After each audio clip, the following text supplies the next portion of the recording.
అందరికీ నమస్కారం. ఈరోజు మనం చెప్పుకోబోయే కథ కలలు కన్న భర్త ముగింపు భాగం.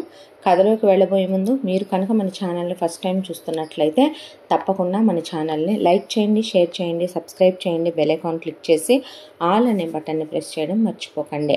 కథను ఎక్కడ స్కిప్ చేయకుండా వినండి. మరి కథలోకి వెళ్ళిపోదామా? తను ఎన్నో కలలు కన్న జీవితం. తన భర్త అలా ఉండాలి, ఇలా ఉండాలి, తనతో అలా గడపాలి, ఇలా గడపాలి, తన జీవితం అలా ఆనందంగా ఉండాలి, ఇలా ఆనందంగా ఉండాలి. ప్రతి ఆడపిల్ల కన్నట్టే తను చాలా కలలు కన్నదే. ఆ కలలు కనే హక్కు తనకి లేదా? దేవుణ్ణి ఏమైనా తను కోరకూడని కోరికలు కోరేసుకుందా ఏంటి?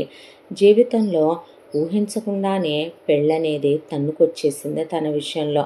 కళ్యాణం వచ్చినా కక్కొచ్చినా ఆగదనే అమ్మా నాన్న చెప్పిన మాట విని ఎవరిని ప్రేమించో, లేచిపోయో, లేదా కులం మతం కాని పెళ్ళిళ్ళు చేసుకునో బ్రతకటం చేతకాక అమ్మా నాన్న చెప్పిన మాటలు విని పొడుగుకి, కులానికి, గోత్రానికి విలువిచ్చే పెళ్లి చేసుకోవటం తను చేసిన తప్పు.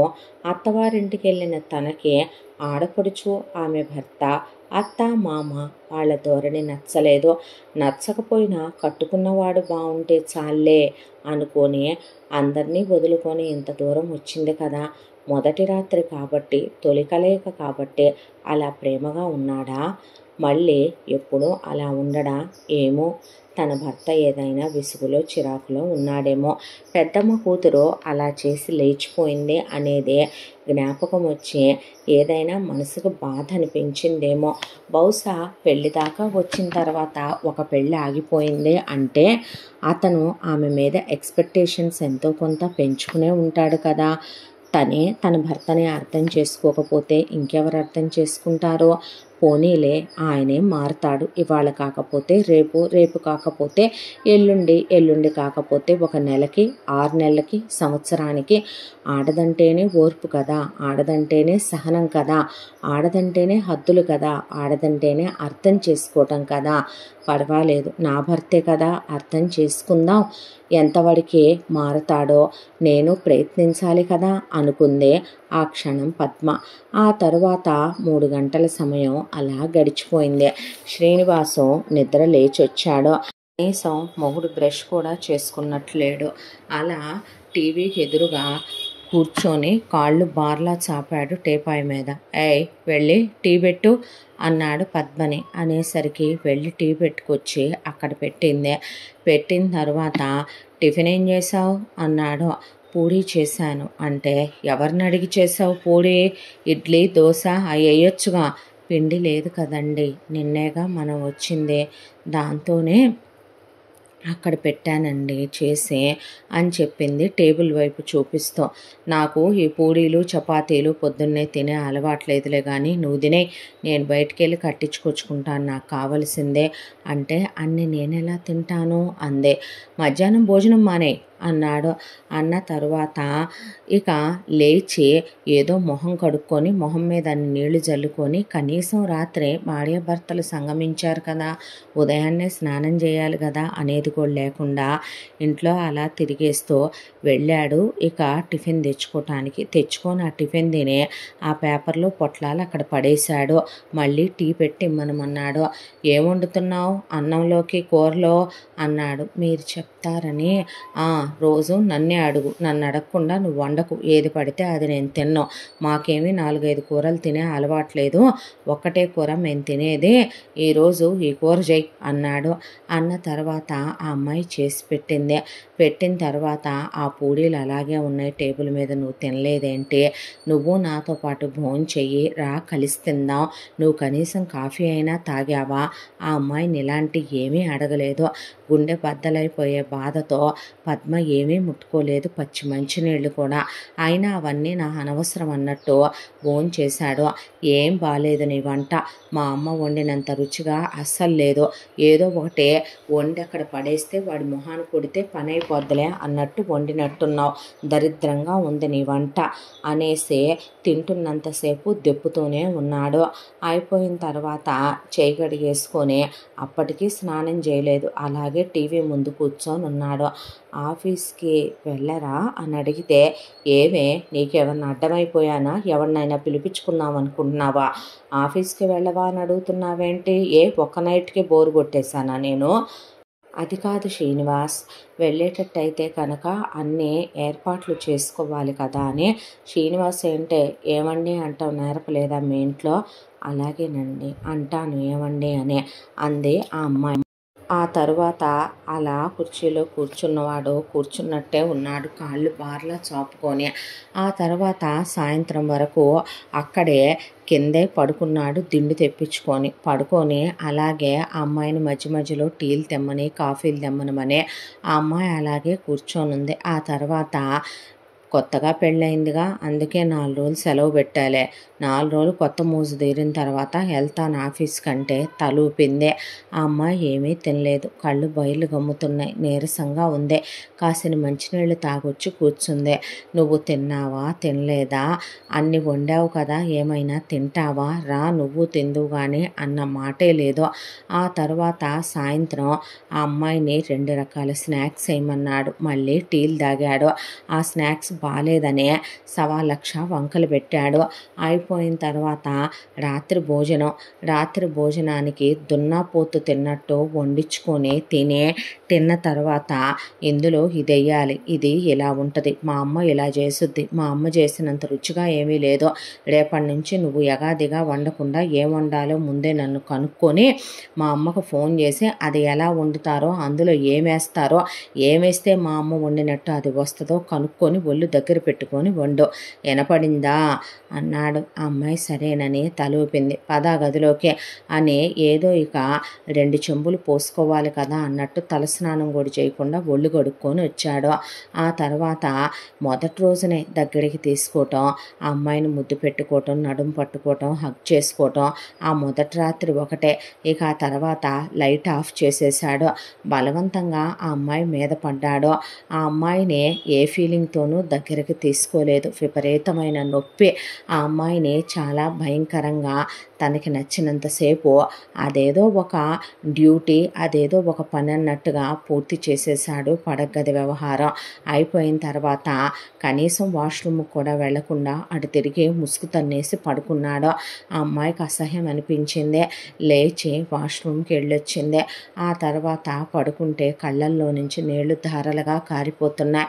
భగవంతుడా, తమాయించుకునే శక్తినివ్వయ్యా నాకు, లేదంటే నాకుండే బద్దలై చచ్చిపోతానేమో, నాకు తెలియకుండానే కళ్ళల్లో నీళ్ళేంటి ఇలా కారిపోతున్నాయి అని ఆ అమ్మాయి అలా పడుకుని ఏడుస్తూనే ఉంది. నీరసంతో కళ్ళు బయర్లు కమ్మి మైకంతో కళ్ళు మూతలు పడిపోయినాయి. ఆ తర్వాత మరి కాసేపటికే 2-3 గంటలకి స్పృహలోకి వచ్చాడు.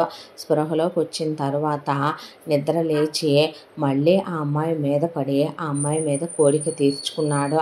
అలా ఒక 2-3 సార్లు తెల్లారిందాకా అయిన తర్వాత ఇక ఆ అమ్మాయి ఉదయాన్నే లేచేపాటికి కాళ్ళు అడుగులు పట్టలేదు. బాగా ఎందుకో తొంటి దగ్గర నుంచి విపరీతమైన నొప్పిగా ఉంది, నడుములు పెళపెళ విరిగిపోతున్నట్టు బాధ, ఏదో బలవంతంగా ఎముకలన్నీ విరిచేసి ఎవరో తన్నేదో చేసినంత హింసగా బాధగా ఉంది శరీరం. మెల్లగా అడుగు వేసుకుంటూ వెళ్ళి ఫ్రెష్ అయ్యి దేవుడి దగ్గర దీపం పెట్టుకొని అలా కన్నీళ్ళు ధారలుగా దేవుడి ముందు కారిపోతూనే ఉన్నాయి. అత్తకి ఫోన్ చేసి ఆ అమ్మాయి వంటకాలు చేసే విధానాల గురించి కనుక్కుంది. సరిగ్గా వండిపెట్టు, దరిద్రంగా వంట పెంట అంటున్నాడు మా వాడు, అలాగేనా వండే పద్ధతే, ఆడదానికి ఆడలక్షణం చేత వద్దేంటే, ఏంటా వంటలు చేయటం, నువ్వు ఆడపుట్టకే పుట్టావా, నువ్వు గాలికి తిరిగావా ఏంటి, నీ పెద్దమ్మ కూతురులాగా బలాదూరి తిరిగావా ఏంటి, ఇంట్లో అన్నం కూరలు వండటం కూడా నేర్పలేదా ఏంటి నీ అమ్మ అని పెట్టరేగిపోయి పిచ్చి కుక్కలాగా వాగి ఆ వంటల గురించి చెప్పుకొచ్చింది అత్త. వినేసి అని ఆ అమ్మాయి ఫోన్ పెట్టేసింది. ఆ తర్వాత ఇడ్లీ పిండి దోశ పిండి క్రితం రోజున అమ్మాయి వేసి ఉంచుకుంది కాబట్టి మొగుడు లేచేంత వరకు అలా కూర్చుని, లేచిన తర్వాత టీ అని మొగుడు అడిగాకే టీ పెట్టించింది. ఆ తర్వాత మొగుడు అడిగిన తర్వాతే టిఫిన్ చేసి పెట్టింది. ఈరోజు బాగానే ఏడిసిందే, మమ్మని అడిగావా అన్నాడు. అందే. అన్న తర్వాత తిన్నాడు. తిన్న తర్వాత ఇక అమ్మాయి నేను పోతానేమో ఈరోజు కూడా తినకపోతే అని ఒక 2 ఇడ్లీలు ప్లేట్లో పెట్టుకొని గొంతులో నుంచి అవి దిగవే నీళ్లతో మింగిందే. అయిపోయిన తర్వాత ఓ చుక్క తల పగిలిపోతుంటే కాఫీ కలుపుకొని తాగిందే.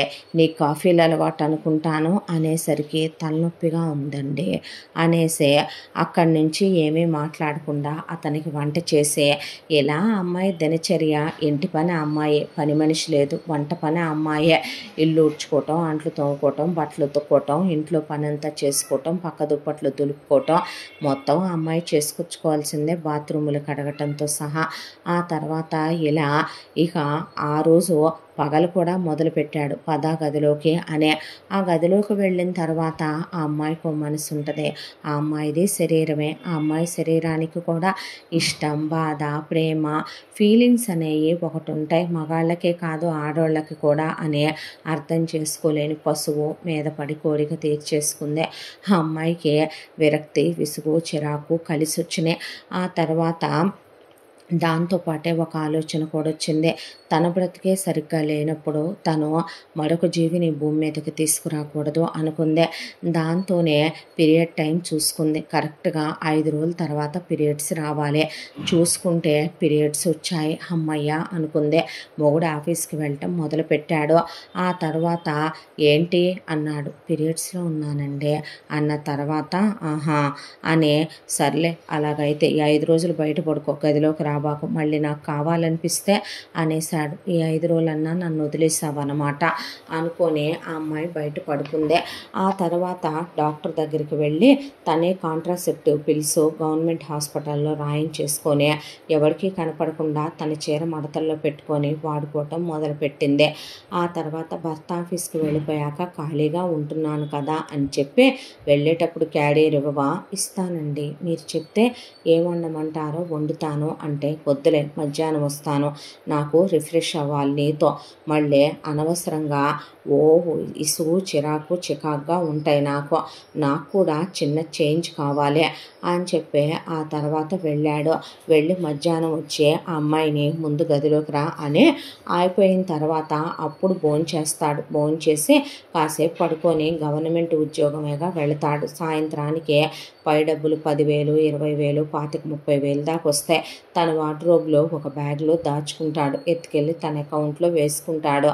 ఆ అమ్మాయికి ఇంట్లోకి ఎంత అవసరమో అంత తనే తీసుకెళ్ళి ఏం కావాలో ఇప్పించి బిల్లులు కట్టి తీసుకొస్తాడు. ఆ అమ్మాయి ఏమేం మాట్లాడకూడదు, మాట్లాడితే మళ్ళీ వాటికి విపరీత అర్థాలు ఒకటి వస్తాయి. ఆ అమ్మాయి ఏ పని చేసినా అందులో ప్రతి దాంట్లో వంకలు వెతికి అంటూనే ఉంటాడు శ్రీనివాసు. ఆ తర్వాత మొగుడెళ్ళా ఖాళీగానే ఉంటున్నానని పుట్టింటి దగ్గర వాడని మిషన్ కూడా పడుందనే దాంతో ఒక మిషన్ తెప్పించుకున్న తర్వాత ఏదో మిషన్ కుట్టబడును అని చిన్న అట్ట మీద రాస్తే అక్కడ టైలర్లు లేరనుకుంటా. జనాలు బాగా వచ్చారు. వచ్చి ఆ అమ్మాయికి ఆడవాళ్ళు బట్టలు ఇచ్చి కుట్టమని చెప్పారు. దాంతో ఎవత్తే అది అని అడిగాడు ఒకరోజు మధ్యాహ్నం వచ్చేసరికి. అంటే టైలరింగ్ కోసమని ఎవడు కుడుతున్నాడు ఇక్కడ మిషను? నేనేనండి అన్న తర్వాత దేనికి? ఎంతో కొంత వస్తాయి కదా అని. అంటే ఇప్పుడు నేను ఇస్తున్నాగా ఇంట్లో ఖర్చులకు డబ్బులు, మొగుడి దగ్గర అడగాలంటే నామూషియా, ఫెమినిజమా? నువ్వు సంపాదించే చిల్లర డబ్బులతోనే ఇల్లు గడిచిపోద్దా? అయితే మూసుకొని ఇంకోసారి ఇలాంటి పనులు చేశావంటే చేత్తో కాదు చెప్పుతో కొడతా. నా సంగతి బాగా తెలియదు. గవర్నమెంట్ ఆఫీసర్ పెళ్ళానివే నువ్వు. బజార్ దానిలాగా బజార్ వేషాలు వేయకో. నీకంటూ కొన్ని పరిధులు, నీకంటూ కొన్ని హద్దులు, నీకంటూ కొన్ని లిమిట్స్ ఉన్నాయని మర్చిపోయి ప్రవర్తించుకో. అడ్డమైన ఇళ్ళకొచ్చినాయి అంటే పళ్ళు రాలిపోతాయి నీకు. అయినా ఎదవేషాలన్నీ వేస్తే నాకు నచ్చదు. నువ్వు చదివిన ఆఫ్టర్ ఆల్ డిగ్రీకి నేను దలుచుకుంటే నిన్ను ఉద్యోగానికే పంపించవచ్చు. నాకు నా పెళ్ళాం ఇంట్లో ఉంటే చాలు. నీకు ఇల్లు చూసి ఏడవటం రాదు, ఇంట్లో పని చేసుకోవటం రాదు, కానీ నీ బతుక్కి వీటికేం తక్కువ లేదు. మొగుడితో కాపురం చేయటం ఎలాగో నేర్చుకోవే పనికి మాలిందానా. ఇవన్నీ అవసరమా ఏంటి నీకు? ఎదవేషాలు ఇస్తే చెప్పు తెగిపోద్ది. ముందు ఆ మిషన్లు తీసి అవతల పడే అనేసరికి ఆ మిషన్ పుట్టింటికి పంపించేసింది కూర్చుంది ఆ అమ్మాయి. ఒకరోజు ఆఫీస్ నుంచి వచ్చేసరికి ఆ అమ్మాయి స్నాక్స్ ప్రిపేర్ చేయాల. స్నాక్స్ పెట్టంటే మీరు చెప్పలేదు కదండి, చెప్పాలా? పొద్దున్నుంచి సాయంత్రం దాకా ఏముంటుంది మీ ఆడవాళ్ళకి పని, తిని ఒక్కోతి అడ్డంగా బలిసి కొట్టుకుంటా ఇంట్లో అనకూడదులే. కానీ మొగుళ్ళు వెళ్ళి కష్టపడి వస్తుంటే ఇక సోఫాల్లో కూర్చొని కాళ్ళు బార్లా చాపి పక్కింటి దాని మొగుడు లేచిపోయాడు, ఎదురింటి దాని మొగుడు పక్కింటి దానికి సైట్ వేశాడు, ఎలాంటి సీరియల్స్ అన్నీ చూస్తా కూర్చోవటమేగా. అది కాక పక్క దాంతో ఎదురు దాంతో వెనక దాంతో వెళ్ళి ముచ్చట్లు చెప్పుకోవటమేగా. ఎంతోటి దానికే అలిసిపోతున్నావా నువ్వు అని ఆ అమ్మాయి నా స్నాక్స్ వేసినంతసేపు పెట్టినంతసేపు తిడుతూనే ఉన్నాడు. ఇదంతా ఒక ఎత్తు లగాయితో అయిపోయిందే అనుకుంటే అత్త మామలు దిగారు. అత్త మామలు దిగిన తర్వాత వస్తూనే అత్త రోజు కడుపు నిండా అన్నం కూడా తింటలేదమ్మా నేను ఇదే బజారు ఆడవాళ్ళు నయ్యం దీనికన్నా, దీనికి ఇల్లు ఎలా ఉంచాలో తెలియదు, దీనికి అన్నం కూరలు ఎలా వండాలో తెలియదు, ఏం పెంపకం పెంచారే దీనికి, గాలి పెంపకం నాకు ఇచ్చి కట్టబెట్టారు దీన్నని చండాలంగా చాడీలు చెప్పాడు అమ్మకి అయ్యకి కూర్చొని. ఆ తర్వాత వాళ్ళమ్మ అసలు ఏం మనిషివే నువ్వు, ఏం పుట్టక నీదే, పెళ్ళికి ముందే నీ పెద్దమ్మ కూతురులా గాలికి తిరిగావా ఏంది నువ్వు కూడా, ఎన్ని కడుపులు దించుకున్నావు అని ఆ అమ్మాయిని అసభ్యంగా మాట్లాడి ఆ తర్వాత అది అలా ఉండు ఇది ఎలా ఉండని అమ్మాయి మీద చేయి చేసుకొని ఆ అమ్మాయికి వంట నేర్పిస్తూ ఏమే అని మొగుడు అనేలోపు వస్తున్నానయ్యా అనే కాళ్ళొత్తని కాళ్ళతో తంతా మొగుడు కూర్చుంటే ఏం బతుకు దేంది అనుకొని కాళ్ళతో తన్నించుకుంటా కూర్చున్న తర్వాత ఏమే ఎలా ఉందా హీరోయిను, నీకు ఇప్పుడు అయ్యే తక్కువ, నేను రోజు ఇచ్చేది చాలదు మరే అన్న తర్వాత కాలుతో తంతా అత్తనే చాలదే చూడు అలా ఉండాలి నువ్వు కూడా అనేపాటికి హీరో వైపు చూస్తుంటే అత్తని జుట్టు పట్టుకొని పటా రెండేసి కాలుతో దన్నాడు మామ. అత్తకి ముక్కులోంచి నోట్లో నుంచి బొళక్కని ఇంత బ్లడ్ పడిందే, తుడిసేసుకొని నువ్వు నీ మాటలో అనే మొహం గడుక్కొచ్చుకొని వీడి దినం చెయ్య, వీడి నాశనం గాను, వీడు ఊడ్చుకుపోను, వీడి కాళ్ళు చేతులు పడిపోను, వీడి యాక్సిడెంట్లో పోను అనే అయ్యా కాఫీ కలపమంటావా టీ కలపమంటావా అని అడిగి తీసుకెళ్తుంటే వీళ్ళేంటి వీళ్ళ మనుషులేంటి వీళ్ళ పందాలేంటి అమ్మాయికి అర్థం కాలేదు. చాలా అసభ్యంగా ప్రవర్తిస్తారు వాళ్ళ అమ్మ నాన్న మనుషుల ముందు. మా డ్రావే అని కోడల్ని పిలిస్తే ఎవరినా అని ఆ అమ్మాయి బిత్తరపోయి చూసింది. నిన్నేనే అన్నాడు మామ కోడల్ని పిలిచే పద్ధతి అదేనా, విధానం అదేనా ఏంటి అంది. ఏంటినా చెప్పండి ఏంటండి మామయ్య గారు అంటే ఎట్రా నా కాళ్ళొత్తు, నా ఒళ్ళు పట్టు, నా తలకి నూనె పెట్టి మసాజ్ చెయ్యి, నాకు ఈ వృద్ధి స్నానం చేయొద్దు గానే నేనా, నువ్వు కాక ఎవడ చేయిస్తాడే అనేసరికి మామంటే వరుసేలే నాకు నువ్వు రుద్దొచ్చులే అనేపాటికి ఆ అమ్మాయి బిత్తరపోయి అలా చూస్తూ నిలబడిపోయింది. ఆ తరువాత ఆ అమ్మాయిని కాఫీ ఎత్తురా టీ ఎత్తురా హుసే ఇట్రావే అని ఆ అమ్మాయిని పెగ్గు గలపవే, ఏమే నాకు స్టఫింగ్ కోసం వెళ్ళి బాయిల్డ్ ఎగ్స్ ఫ్రై చేసి తీసుకురావే, నా కోసం స్టఫింగ్ కోసం లివర్ ఫ్రై చేసుకురావే అని చేసుకురావటం. మామయ్య గారు అన్నీ నాకే చెప్తున్నారు అంటే తప్పేంటి, చేస్తే ఎవడికి చేస్తున్నావే, మా నాన్నకేగా, పక్కింటోడుకో ఎదురింటోడుకో చేస్తావా ఏంటి, లేకపోతే మోజు పడుతున్నావా మనసు పడుతున్నావా అని అడిగాడు శ్రీనివాసు. ఆ అమ్మాయి ఏమీ మాట్లాడలేదు. ఏంది మిషన్లు కుట్టి మిషన్లు ఎలగబెడదాం అనుకున్నావంట, ఆ వంకతో ఎవరిని పిలిపించుకోవటానికి, ఆ వంకతో ఎవరితో కులుకుదాం అనుకుంటున్నా మా వాడు ఆఫీసు నుంచి వెళ్ళాక అని అడిగింది అత్త. ఆ అమ్మాయికి ఏం మాట్లాడాలో ఏమీ అర్థం కాల, అలా మౌనం వహించేసిందే.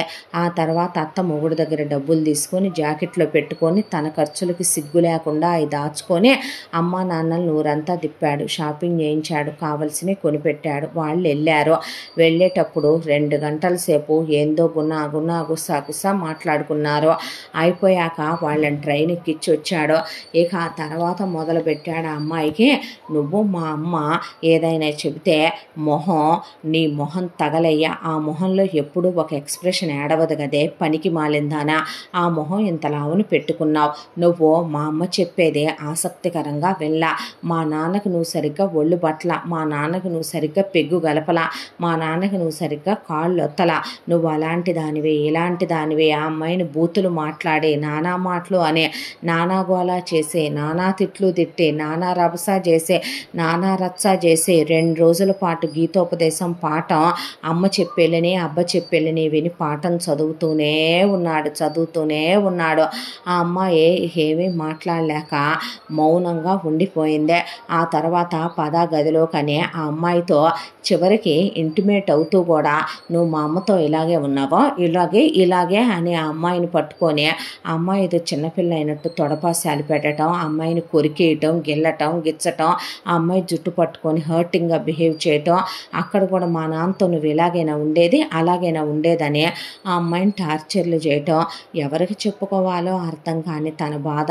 మొగుడు వెళ్ళిపోయిన తర్వాత ఎక్కిళ్ళు పెట్టి ఆ అమ్మాయి ఇల్లంతా దద్దరిల్లిపోయేటట్టు ఏడుస్తుంటే పక్కింటోళ్ళు ఎదురింటోళ్ళు అమ్మ టీవీ పెట్టుకున్నావా, లేదంటే కనుక ఏమైనా అయ్యిందా, ఏంటమ్మా ఏడుపులు వినపడుతున్నాయి అని వచ్చే తలుపు కొడితే ఏమీ లేదండి, టీవీ అయినా అనుకున్నావులేమ్మా, శ్రీనివాస్ మంచోడేగా, నీకేమైందే, నువ్వు బాగానే ఉండుంటావుగా అనుకున్నావులేమ్మా అని పక్కిళ్ళోళ్ళు వెళ్ళిపోయిన తర్వాత నోట్లో గుడ్డలు కుక్కుకొని తలకాయ దిండిలో పెట్టుకొని ఆ అమ్మాయి ఏడిసి పెళ్ళైన ఒక 6 నెలలకే కళ్ళ చుట్టూ డార్క్ సర్కిల్స్ నల్లగా వచ్చేసి ఒళ్ళంతా పొడిబారిపోయి మొహం కళావిహీనమైపోయి ఎక్సెల్ సైజులో ఉండేది పెళ్ళప్పుడు ఎక్స్ట్రా స్మాల్కి వచ్చేసింది మనిషి.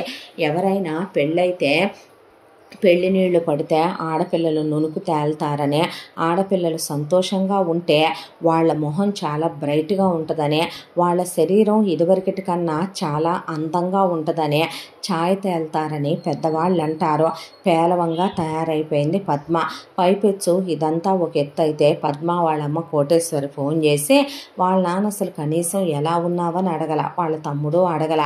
రోజు చేస్తున్నాడే, కాపురం చేస్తున్నాడా, ఎన్నిసార్లు వేస్తున్నాడు, ఎలా ఉంటున్నాడో, బాగానే ముట్టుకుంటున్నట్టున్నాడుగా, సుఖపడుతున్నట్టున్నాడుగా, అందుకేలే పెళ్ళైన తర్వాత కాస్త మనిషివే నాజుగ్గా తయారయ్యావో, వాడు కావాలి అన్నదాకా ఆగకూడదు, నువ్వే మీదకు లాక్కోవాలి, ఇప్పటికీ మీ నాన్న నేను నిద్రపోనిస్తాననుకుంటున్నావా అని తల్లి చెప్పిన మాటలు కూడా ఆ అమ్మాయికి అసహ్యం అనిపించి నేను మళ్ళీ మాట్లాడతానులేమ్మా పనుందని ఫోన్ పెట్టేసింది. ఆ తర్వాత కొన్ని రోజులకు ఆడపడుచు మొగుడు వచ్చే పిచ్చి కుక్కల్లాగా వాళ్ళు కొట్టుకోవటం, వాళ్ళు తిట్టుకోవటం వాళ్ళకి కామన్ విషయం. కనీసం హాల్లో ఆ అమ్మాయి ఉందని కూడా లేకుండా లోపలికి పో నువ్వు అని హాల్లోనే ఇద్దరు క్లోజ్ అవటం, ఆ తర్వాత డైనింగ్ టేబుల్ దగ్గరే ఇద్దరు క్లోజ్ అవటం, బాల్కనీల్లోనే క్లోజ్ అవటం, వంటగదుల్లోనే క్లోజ్ అవటం. అసలు ఆ అమ్మాయికి అది ఇల్లా లేకపోతే అనకూడదు కానీ బ్రోతల్ హౌసా. దానికి తోడు వీళ్ళక్క ఆ అమ్మాయి స్నానం చేసి వచ్చేపాటికి గదిలో అలా కూర్చొని ఆ అమ్మాయి టవలంతా లాగేసి ఏది అన్నీ సరిగ్గానే ఉన్నాయా నీ బాడీ పార్ట్లో ఎట్రా అని ఆ అమ్మాయిని మంచం మీదకి తోసేసే ఆ అమ్మాయిని ఏది సరిగ్గా పడుకో, ఏది నువ్వు కాళ్ళోసారి పైకి సరిగ్గా పెట్టు, వెనక్కి తిరుగు, అటు తిరిగి ఇటు తిరుగానే ఆ అమ్మాయిని బ్రతికుండగానే ఒక శవాన్ని కూడా డాక్టర్ అన్ని కట్స్ పెట్టి పోస్ట్ మార్టం చేయడేమో. ఆ అమ్మాయిని అలా చూస్తూ ఎలా మొదలు పెడుతున్నాడు, ఎంతసేపు చేస్తున్నాడో, నువ్వు ఎంతసేపు చేయించుకోగలుగుతున్నావో, ఎన్నిసార్లు అవుతుంది ఇద్దరి మధ్య, చేసినప్పుడు ఏది ఎలా జరుగుతుందే అనే అసలు చెవులతో ఆ అమ్మాయి వినలేక కడుపులో తిప్పేసి ఆ అమ్మాయికి వాంతులు అవటం కూడా స్టార్ట్ అయిపోయింది. ఏంది ఇంకా పిల్లలు పుట్టట్లేదు, ఏమైనా వాడుతున్నావా, అన్నీ సరిగ్గానే ఉన్నాయా అని అమ్మాయిని 2 గంటలు బట్టలు వేసుకొని ఇవ్వకుండా ఆ తర్వాత ఆ అమ్మాయిని మొత్తం చెక్ చేసి దాంతో మొగుడు దగ్గరికి వెళ్ళి ఆ అమ్మాయి బాడీ గురించి అలా ఉందని ఇలా ఉందని అమ్మకు ఫోన్ చేసి నాన్నకు ఫోన్ చేసి ఆ తర్వాత తమ్ముడు వచ్చిన తర్వాత ఏరా దీనికి అది అలా ఉంది ఇది ఎలా ఉంది అని ఆ అమ్మాయి బాడీ గురించి మాట్లాడుతూ చాలా అసభ్యకరమైనటువంటి మాటలతో ఏదోలే గడుపుకొచ్చేస్తున్నాను లైట్ తీసిన తర్వాత, అన్నీ కావాలంటే ఎలాగా అన్నాక వాళ్ళకన్నీ కొనిపెట్టి వాళ్ళని తిప్పుకొని వాళ్ళని పంపాడు డబ్బులు ఇచ్చుకొని. ఆ తర్వాత ఇక అమ్మాయిని కూర్చోబెట్టి నీ పెద్దమ్మ కూతురు లేచిపోయింది తిరిగి వచ్చిందేమే అంటే అంటే ఇంకా రాలేదంట. అంటే ఆ మాటకే సర్లే పద అన్న తర్వాత నీ పెద్దమ్మ కూతురు నాతో బాగానే మాట్లాడిందే, బాగానే ఉందే, ఆ తర్వాత దానికి అలవాటు అనుకుంటా 10 మందితో తిరిగి ఒకటితో లేచిపోవటం. నేను నిన్ను సుఖపెట్టట్లేదా చెప్పు, ఇంతకన్నా ఏ మగాడైనా సుఖమిస్తాడా చెప్పు అనే అమ్మాయిని నానా హింసలు పెట్టుకురావటం. ఆ అమ్మాయికి రాను రాను జీవితం మీద అసహ్యం, విరక్తి, జుగుప్స వేసే డైరీ తీసి చూడాలన్నా కూడా భయం వేసేయటం మొదలుపెట్టింది. నిజమే, కలలు కనే ఆడవాళ్ళు ఎవరికీ కూడా ఆ కలలు నిజం చేసి సాకారం చేసే భర్తలు రారు. నిజమే, ఏ కలలు ఏ ఆశలు లేని అమ్మాయిలు ఉంటారే వాళ్ళకే గుండెల్లో పెట్టుకొని చూసుకునే భర్త వస్తాడేమో అని శవంలా తయారైపోతుంది ఆ అమ్మాయే. ఒక రోజున ఫుల్లుగా తప్పతాగి మందు బాటిల్స్ తీసుకొని వచ్చాడు. అక్కడికే ఆ అమ్మాయి కడుపులో తిప్పుతుంటే వెళ్ళి లార్జ్ పెగ్గులు కలుపు అన్నాడు. కలుపుతుంటే ఆ స్మెల్ కడుపులో తిప్పి వామిట్ అయిపోతే ఒక తాగే మనిషి ముందు ఇంకొకళ్ళు వాంతులు చేసుకుంటే ఎలా ఉంటుందని ఆ అమ్మాయిని బాగా కొట్టాడు. ఇక అమ్మాయి శక్తి తట్టుకోలేకపోయిందే. అతను కొట్టే దెబ్బలో ఆ తర్వాత జుట్టు పట్టుకొని ఈడ్చుకెళ్ళి ఆ అమ్మాయిని సరిగ్గా ఉండు అని ఆ అమ్మాయికి అర్థం కాలేదు. కళ్ళు మూసుకుందామంటే కళ్ళు మూసుకుంటే ఊరుకోడు, కళ్ళు మూతలు పడవు. మరి ఎలా అమ్మాయి కాళ్ళని అతనికి అనువుగా పెట్టి కాపురం చేయగలదో ఆ అమ్మాయికి ఆ బాధ ఎవరితో చెప్పుకోవాలో అర్థం కాలేదు. గుండె పగిలిపోయింది. ఆడదానికి ఆడదే శత్రువు అని చుట్టుపక్కల వాళ్ళకి చెప్పుకోవటానికి కూడా లేదు. మేం చేయలేదా సంసారాలు, మా మొగుళ్ళు అలా కాదా అనేవాళ్లే తప్ప తన బాధ ఎవరో అర్థం చేసుకోరు. తన బయటికి వెళ్ళలేదు, పోలీస్ కేసులు పెట్టలేదు, వీధులకు ఎక్కలేదు. ఎందుకంటే ఎక్కినా తన వైపున మాట్లాడేవాడు ఎవడూ ఉండడు, తనకి పోరాడే శక్తి కూడా లేదు మానసికంగా శారీరకంగా అని ఆ అమ్మాయి మొగుడు మత్తులో పడి నిద్రపోతున్నాడు. లేచి 2 చెంబులు నీళ్లు పోసుకుందే, చీర కట్టుకుందే, 4 జతల బట్టలు బ్యాగ్లో వేసుకుందే. మొగుడికి మొత్తం రాయాల్సినవన్నీ ఉత్తరాలు రాసిందే. నువ్వు మనిషి అనుకొని చేసుకున్నాను, మా అమ్మ నాన్న చేసుకోమన్నారనే నీలాంటి పశువుని పెళ్లి చేసుకొని నీలాంటి మృగంతో నేను కాపురం చేయలేను. నేను ఆడదాన్ని, నాకు మనసు ఉంటుంది. ఎన్ని కలలు కన్నానో తెలుసా జీవితం గురించి. ఆ కలలన్నీ ఈ పుస్తకంలో రాసుకున్నాను. అందులో ఒక్కదానిలాగైనా నువ్వు ఉన్నావా? ఏదో 25% మన ఎక్స్పెక్టేషన్స్కి తగినట్టుగా హస్బెండ్ లేడంటే ఏ అమ్మాయినా అడ్జస్ట్ అవుద్దే, 50% లేడన్నా అడ్జస్ట్ అవుద్దే, 75% లేడన్నా అడ్జస్ట్ అవుద్ది. కానీ 100కి 100% నువ్వు లేవయ్యా. నీలాంటి వాడితో నేను కాపురం చేయలేను.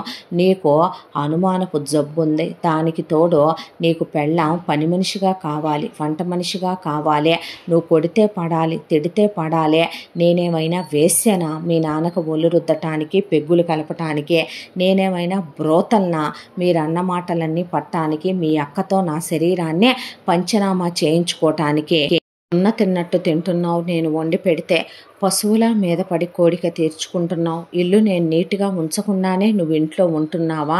చుట్టుపక్కల వాళ్ళకి నీ గురించి చెప్తే ఎంతసేపు అయ్యా? నేనే వీధులకు ఎక్కి పోలీస్ స్టేషన్లో కేసు పెట్టి మీ పరువు తీయాలంటే ఎంతసేపు? మీ నాన్నకి నేను పెగ్గులు కలపటానికి నేనేమైనా బార్లో కాల్ గాల్నా? లేకపోతే ఏమైనా పెగ్గులు ఫిక్స్ చేసే మా ఫ్యామిలీ ఏమైనా నన్ను అలా పెంచారనుకుంటున్నావా? బార్ గర్ల్ లాగా ఏంటి అసలు మీరు? మీ అమ్మ మీ నాన్న ముందు నోరెత్తదు, కుక్కను కొట్టినట్టు కొడతాడు మీ నాన్న. మీ అక్క బావ పిచ్చి కుక్కల్లా కొట్టుకుంటారు. మీ ఫ్యామిలీకో సంస్కారం లేదు, మీ ఫ్యామిలీకో విలువ లేదు. సంవత్సరం నువ్వు మారుతావని ఎదురు చూశాను, నీలో ఎలాంటి మార్పు లేదు, నీకు లేని వ్యసనాలు లేవు. మా పెద్దమ్మ కూతురు లేచిపోయిందని మాటకు ముందు మాటకు వెనుక అన్నిసార్లు అంటున్నావు. లేచిపోయిన అది కులం కాని వాడిని పెళ్లి చేసుకున్నా సంతోషంగా గుండెల్లో పెట్టుకొని చూసుకుంటున్నాడు దాని మొగుడు దాన్నే. మరి నువ్వు గవర్నమెంట్ ఉద్యోగస్తుడు అయ్యుండి నీకు పై డబ్బులు వస్తాయి, రూపాయి డబ్బులు నా చేతికి ఇవ్వవు. నువ్వే ఏం కావాలో కొనిపెట్టి తీసుకొస్తావు. నాకు ఇష్టం ఉండదు, తిన్నానా తినలేదా అని అడగవు. నాకు ఒంట్లో బాగుందా బాలేదా అని పట్టించుకో. కష్టం ఉండదు, సుఖం ఉండదు, ఏమీ ఉండదు. కానీ దాని బ్రతికే నయం కదూ. నిన్ను వదిలించుకొని నీ దరిద్రం నీ శని అది పోతూ నా నెత్తికి పెట్టిపోయిందే. పాడు పీడాకారానికే నిన్ను చేసుకున్నానన్న మాటే కానీ ఒక్కరోజైనా సుఖముందా? ఒక్కరోజైనా రోజైనా నేను తిన్నావా అని అడిగావా? ఏ రోజైనా ఓ మూర మల్లెపూలు తెచ్చావా? ఎప్పుడైనా దగ్గరికి తీసుకున్నావా? ఏ రోజైనా అంత భోజనం తినిపించావా? నువ్వు బ్రతుకుతున్నావు, వీధిలో కుక్క బతుకుతుందే. నీలాంటి పశువుతో మృగంతో కాపురం చేస్తూ బ్రతికే కన్నా అర్థం చేసుకొని అమ్మా నాన్నలకి నా బాధ చెప్పుకున్నా వాళ్ళు ఎటు వినరని తెలుసు. వాళ్ళ దగ్గరికి వెళుతున్నానేమో అనుకుంటున్నావేమో, నేను అక్కడికి కూడా వెళ్ళట్లేదు. బ్రతకగలను అనుకుంటే బతుకుతాను, బతకలేను అనుకుంటే కనుక నేనేదో నుయ్యి గొయ్యి చూసుకొని చస్తాను తప్ప మళ్ళీ నీ దగ్గరికి మాత్రం రాను. నువ్వు కొడితే పడటానికి, తిడితే పడటానికి, నువ్వు తాగొస్తే ఊరుకోవటానికే నువ్వు ఎంత అసభ్యంగా ఒక ఆడదాని మీద చాడీలు చెప్తావురా. నీ అక్క ఒక మొగుడితో కాపురం చేస్తోంది, దాన్ని అలాగే బట్టలోడ తీసి పంచనామాలు చేస్తే తట్టుకోగలరా మీరు? ఒక్క మాట అడగనా నేను నిన్ను? ఏం ఫ్యామిలీరా మీది? కూర్చొని భార్య గురించి పడగదుల్లో జరిగినాయి అన్నీ అక్కా తమ్ముళ్ళు మాట్లాడుకుంటే మీ బావకి వాడికి నేను వరుసకి చెల్లినవుతాను, వాడు వినొచ్చా? పైగా మీ నాన్న నాకేమవుతాడురా? మామగారంటే తండ్రి లాంటోడైతే వరస అవుతాడా? దేనికి వరస అవుతాడు? నీకు బదులు మీ నాన్న వస్తాడా గదిలోకి? మీ అమ్మ నన్ను అడగాల్సిన మాటలేనా? నేను బజార్ దాన్నా? మీ అమ్మలాగా మొగుడితో తన్నిచ్చుకొని అన్నిటికీ తుడిచేసుకొని బ్రతకటం నాకు చేత కాదు. నీకో దండం, ఈ కాపురానికో దండం, ఈ తాళికో దండం అని ఆ అమ్మాయి ఆ తాళి, మెట్టెలు, నల్లబూసలు కూడా కవర్లో వేసి అక్కడే పెట్టేసి నేను వచ్చినప్పుడు ఏ బట్టలతో వచ్చానో ఆ బట్టలతోనే వెళుతున్నాను. కానీ నేను చాలా పోగొట్టుకొని వెళుతున్నాను. ఆ దేవుడనేవాడే ఉంటే సంవత్సరం నిన్ను భరించాను. నా సహనం, నా ఓర్పు, నా మంచితనం అన్నీ చచ్చిపోయాయి ఈ రోజున.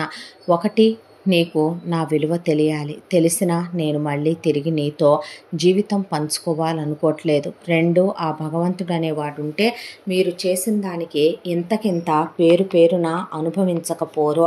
నరకం అంటే ఎలా ఉంటుందో ఆ భగవంతుడి ఇక్కడి నుంచి మీకు చూపించకపోడు అని ఆ అమ్మాయి ఆ ఉత్తరాలు రాసి అక్కడ ఇసిరేసి అక్కడి నుంచి వెళ్ళిపోయింది.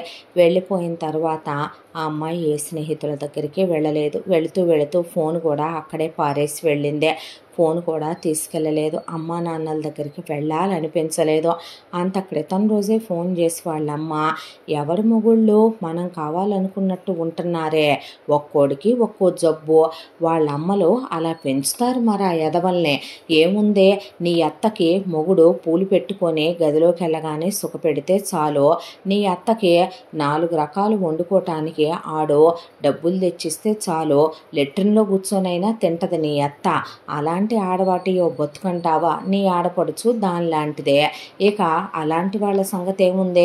మన ఇంట్లో చూడు, నేను మీ నాన్న తొక్కేశాను, వాడిని నేను కంట్రోల్లో పెట్టాను కాబట్టి నేను ఎవరిని మన ఇంటికి వెళ్ళే రానివ్వను. మీ తమ్ముడు వాడి దాసేదో వాడిదే, అలా అని నా సుఖం నేను వదిలేసుకుంటున్నానా ఏంటి? నచ్చింది తింటున్నాను, నచ్చింది కట్టుకుంటున్నాను, మీ నాన్నతో సుఖపడుతున్నాను. 4 రూపాయలు రేపొద్దున వాడు పెళ్ళాం వచ్చాక చూస్తాడనే గ్యారంటీ ఏముంది అనే దాంతో నా పుట్టింటోళ్ళు నాకు పెళ్ళప్పుడు ఇచ్చినే ఓ 2 లక్షల రూపాయలు ఉంటే అవి నేను ముందే జాగ్రత్త చేసుకొని దాచుకున్నాను. అవి 4 రూపాయలు అయినాయి. దానికి తోడు ఎవరికి తెలియకుండా రూపాయి దాచుకొని ఓ తాళి గొలుసు, 2 గాజులు, నల్లబూసలు చేయించుకున్నాను. మీ నాన్న జీతంలో నుంచే కాస్త తీసి మ్యూచువల్లో దాచుకొని ఇంకూసిని పోస్ట్ ఆఫీసులో నేను మిషన్ కుట్టిన డబ్బులు దాచుకుంటున్నాను. ఎవరిని నమ్ముతాం? పిల్లలుగా మిమ్మల్ని నమ్ముతామా ఏంటి? రేపొద్దున ఎవడు బతుకు వాడే చూసుకోవాలి. మనిషి అన్న తర్వాత ఎవడో వస్తాడు, ఏదో చేస్తాడు, ఉద్ధరిస్తాడు అనుకుంటే మనకన్నా ఘోరమైన బతుకులు బతుకుతున్న వాళ్ళు ఉన్నారు. మనకన్నా గైరు అనుకొని, కోట్లు ఉన్నాయి అనుకొని సుఖం లేకుండా ఉండేవాళ్ళు ఉన్నారు. ఎవరి తెలివితేటలతో వాళ్ళ సంసారం వాళ్ళు నడిపించు పోవాలి మరి అనేసి వాళ్ళమ్మ ఫోన్ పెట్టేసిందే. కన్న తల్లిగా తల్లి తన బాధని ఎటు అర్థం చేసుకోదు. ఇంకా అమ్మాయి పుట్టింటికి వెళ్ళి అనవసరం అనుకుంది. దాంతో ఒక ఊరు వెళ్ళి దిగింది.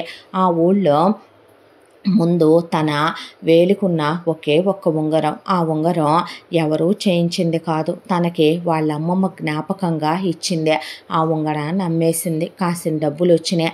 ఆ డబ్బులతో ముందు వెళ్ళి ఒక ఇల్లు అద్దెకి తీసుకుంటే, ఎవరమ్మా నువ్వు అని అడిగితే, నాకెవరూ లేరండి, అనాథని, ఈ ఊరు బ్రతుకుదామని వచ్చాను, నాకు మిషన్ కుట్టడం వచ్చు, మిషన్ కుట్టుకోవచ్చా అండి అని అడిగితే, ఒక గది వసారా ఉందమ్మా, రేకులే అవి కూడా, పర్వాలేదండి అని చిన్న గ్యాస్ బండ, కావలసిన వంట సామాను, చాప, దిండు, దుప్పటి కొనుక్కొచ్చుకొని ఆ అమ్మాయి తన బట్టలెటు తెచ్చుకుంది కాబట్టి ఒక మిషన్ మాత్రం తెచ్చుకొని ట్యూషన్ చెప్పబడును, మిషన్ కుట్టబడునని చిన్నది అట్టముక్క మీద రాసి పెట్టింది. దాంతో ఇక జనాలకి ఆ ఊళ్ళో మిషన్ కుట్టేవాళ్ళు, దట్టు లేడీ టైలర్లు సరిగ్గా లేకపోవటం వల్ల ఆ అమ్మాయి దగ్గరకు వచ్చి కుట్టి పెడతావా అమ్మ అంటే కుడతానండి అని ఆ అమ్మాయి అక్కడేమీ ఎక్కువ డబ్బులు కూడా తీసుకోవాలనుకోలేదు. దాంతో వాళ్ళ అమ్మాయికి బట్టలు ఇవ్వటం మొదలుపెట్టారు. టైంకి ఇచ్చేయటం బాగా నచ్చింది. ఆ అమ్మాయి మంచిగా మాట్లాడుతుండటంతో ఈ ఇల్లుగల్ల ఆవిడ చెప్పటమేనేమో, చుట్టుపక్కల వాళ్ళు చెప్పటమేనేమో పిల్లలు మెల్లమెల్లగా ట్యూషన్కి రావటం మొదటి నెలలో ఓ 10 మంది వచ్చారు. వాళ్ళు వెళ్ళి చెప్పి 15 మంది అయ్యారు. ఆ తర్వాత 20 మంది, 30 మంది, ఒక 50 మంది పిల్లల దాకా వస్తున్నారు. బ్యాంకులో ఒక అకౌంట్ ఓపెన్ చేసుకుంది.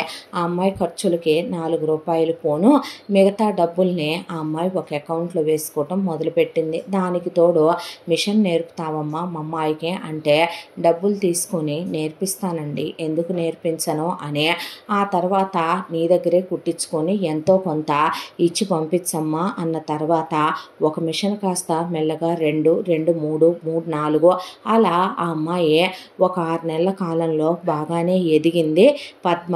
ఇక ఆ రోజు పద్మ ఎప్పుడైతే శ్రీనివాస్కి లెటర్ రాసి పెట్టి వచ్చిన తర్వాత అతని పురుషాహంకారం, అసలు నేను దాన్ని ఏమన్నాననే, తాగొచ్చి పెగ్గు కలపమంటే తప్ప, 2 దెబ్బలు కొడితే పడదా, అలా అనుకుంటే అమ్మని నాన్న కుక్క కన్నా హీనంగా ఎగిరెగిరి తంతాడు. రోజు అమ్మకి ఎంతంత నెత్తురు పడిందాకా తంతాడు. అమ్మ నాన్నతో సంసారం చేయట్లేదా, కాపురం చేయట్లేదా, ఎంత మాత్రానికి ఇది వీధులకు ఎక్కుద్దా, ఎంత మాత్రానికే ఇది సస్తానని బెదిరించుద్దా, నన్ను దాని ఇష్టం వచ్చినట్టు మాట్లాడుద్దా అని ఏంటి కలలు కందా అని ఆ పుస్తకం చూడకుండా పక్కన ఇసిరేశాడు. ఇసిరేసిన తర్వాత జరిగిన విషయం ముందు అత్తామామలకి చెప్తే అత్తామామలు ముందు మెదలకుండా ఊరుకున్నారు. మీ అమ్మాయి బజారుదన్నారు, కూతుర్ని పెంచడం చేత కాలేదన్నారు, ఇది కూడా ఎవరినైనా ప్రేమించిందా అన్నారు, ఎవరితో అయినా లేచిపోయిందా అన్నారు ఆ అమ్మాయిని.